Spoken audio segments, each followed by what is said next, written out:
The race for a COVID-19 vaccine crosses another major hurdle. The U.S. just signed a nearly $2 billion contract with Pfizer for 100 million COVID-19 vaccines.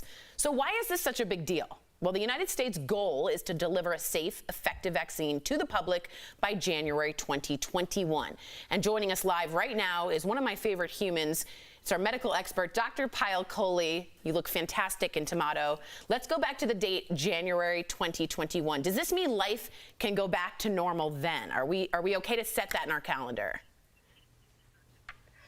Tori, don't put that into your calendar yet. And I think this is actually very interesting because in a way, we're actually putting the cart before the horse. So we have bought doses of this vaccine without even knowing whether they're actually safe and effective. And the reason we've done this is because of Operation Warp Speed, which is, this drive, as you just talked about, to have 300 million doses ready by January 2021.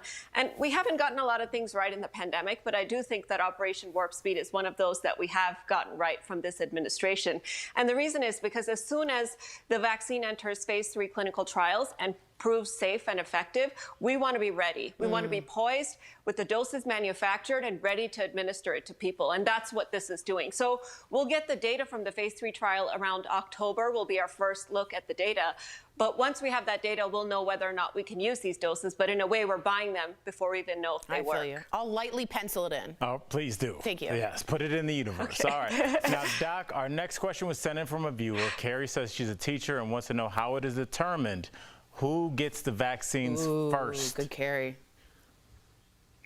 That's a great question, Carrie. And when we have limited resources medically, we always use the principle of the greatest good for the greatest number. So this is not something that's foreign to medicine or even being in a society. In fact, the CDC did it during the H1N1 pandemic. We do it for organ allocation. And essentially, we allocate it first to those people who are the highest risk or those that are the most likely to benefit from it. So that would be frontline workers, healthcare workers, national security workers, talk show hosts, elderly, those with compromised immune systems.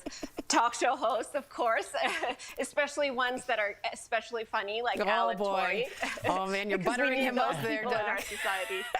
All right, we have one more question quickly. Molly says, how will I know if the vaccine is safe for my kids? I got a lot of moms asking that. Yeah, this is a good question. So, Molly, this vaccine is going to go through the same journey that all the other vaccines we give to our kids go through. It's just going to do it faster. And since we have so many trials going on at the same time, we'll have the same amount of data. So rest assured, the scientific process is being thorough.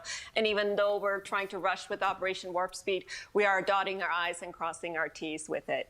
Yeah, I trust the doctors. Oh, definitely. Yes, I do. And I trust you. It was so good to see you.